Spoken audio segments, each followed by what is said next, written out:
નમસ્કાર, કેટીવી વિશેષ સાથે હું છું ઉર્વિશા વેગડા। સમાચારની શરૂઆત કરીશું સુરતથી। સમાચાર મળી રહ્યા છે। સુરતમાં ઇન્ટરનેશનલ એરપોર્ટના વિસ્તરણને લીલી ઝંડી આપવામાં આવી। 215 કરોડના ખર્ચે એરપોર્ટના વિકાસ માટે કામો કરાશે। રાજ્ય સરકારે એરપોર્ટના વિસ્તરણ માટે મંજૂરી આપી। ખાનગી જમીનો સંપાદન કરવા પરવાનગી આપી। મગદલાની ખાનગી જમીનો સંપાદિત કરાશે। 2013ના સંપાદન નિયમ પ્રમાણે વળતર પણ ચૂકવવામાં આવશે।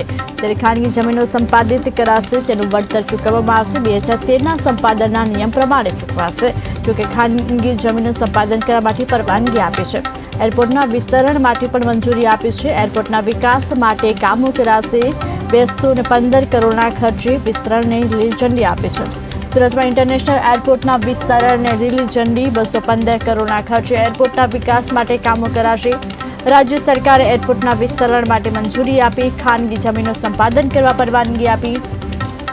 મગદલાની ખાનગી જમીનો સંપાદિત કરાશે। 2013ના સંપાદન નિયમ પ્રમાણે વળતર પણ ચૂકવવામાં આવશે।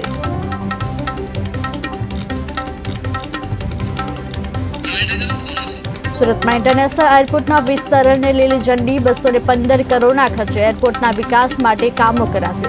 રાજ્ય સરકાર એરપોર્ટના વિસ્તરણ માટે મંજૂરી આપી। ખાનગી જમીનો સંપાદન કરવા માટે પરવાનગી આપી। મગદલાની ખાનગી જમીનો સંપાદિત કરાશે। 2013ના સંપાદન નિયમ પ્રમાણે વળતર પણ ચૂકવવામાં આવશે। મગદલાની ખાનગી જમીનો સંપાદિત કરવામાં આવશે।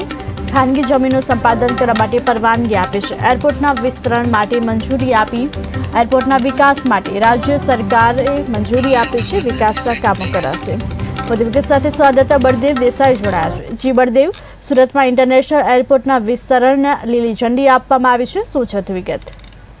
જી ઉર્વિશા, આપને જણાવી દઉં કે સુરત એટલે કે ડાયમંડ અને સિલ્ક સિટી તરીકે જાણીતું શહેર સમગ્ર દેશમાં સુરતનું નામ મોખરે છે। ઔદ્યોગિક ક્ષેત્રે સુરત પ્રગતિ કરી રહ્યું છે, ત્યારે સુરતમાં એરપોર્ટની વ્યવસ્થા છે, પરંતુ આ એરપોર્ટને આધુનિક બનાવવા માટે ખાસ કરીને વિસ્તરણને લઈને સરકારે 215 કરોડના ખર્ચે ઇન્ટરનેશનલ એરપોર્ટનું વિસ્તરણ કરવા માટેની લીલી ઝંડી આપી છે। ખાસ કરીને રાજ્ય સરકારે એરપોર્ટના વિસ્તરણ માટે ખાનગી જમીનો સંપાદન કરવા પરવાનગી આપી છે। એરપોર્ટ નજીક મગદલાના 20 સર્વે નંબરોની 80,743 ચોરસ મીટર જમીન સંપાદન કરાશે। રાજ્ય સરકારે 2013ના સંપાદન નિયમ પ્રમાણે તમામ ખેડૂતોને વળતર ચૂકવવામાં આવશે અને આ જમીન એરપોર્ટના વિસ્તરણ માટે ખાસ કરીને વિકાસને લઈને રાજ્ય સરકારે લીલી ઝંડી આપી છે। ડાયમંડના ઉદ્યોગપતિઓ પણ લાંબા સમયથી ઇન્ટરનેશનલ ફ્લાઇટની માંગ કરી રહ્યા છે, ત્યારે સુરત માટે ઇન્ટરનેશનલ એરપોર્ટના વિસ્તરણનો માર્ગ હવે મોકળો થયો છે અને સુરતમાં હવે આંતરરાષ્ટ્રીય ફ્લાઇટો જોવા મળશે। જી બળદેવ, સમગ્ર માહિતી આપવા બદલ આપનો આભાર। એરપોર્ટના વિકાસ માટે સરકારે લીલી ઝંડી આપી। રાજ્ય સરકારે એરપોર્ટના વિસ્તરણ માટે મંજૂરી આપી। 2013ના સંપાદન નિયમ પ્રમાણે વળતર પણ ચૂકવવામાં આવશે। જમીન સંપાદન કરવામાં આવશે।